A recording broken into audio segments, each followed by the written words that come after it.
খালেদা জিয়ার মুক্তির দাবিতে 3 দিনের সমাবেশ কর্মসূচি ঘোষণা করেছে বিএনপি।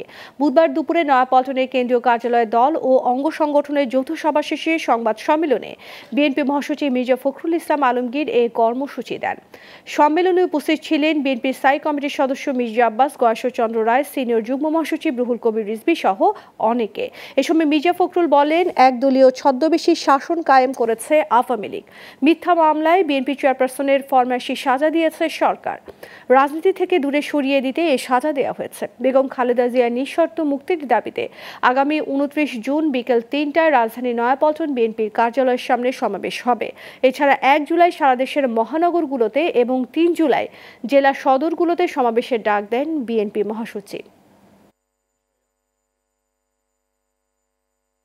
29 জুন শনিবার নয়াপল্টন অফিসের সামনে সমাবেশ অনুষ্ঠিত হবে দেশনেত্রী বেগম খালেদা জিয়ার নিঃশর্ত মুক্তির দাবিতে। 1 জুলাই মহানগরগুলোতে এই সমাবেশ, দেশনেত্রী মুক্তির দাবিতে সমাবেশ অনুষ্ঠিত হবে। এরপরে হচ্ছে 3 তারিখে সারা দেশের জেলা সদরগুলোতে তার মুক্তির দাবিতে সমাবেশ অনুষ্ঠিত হবে।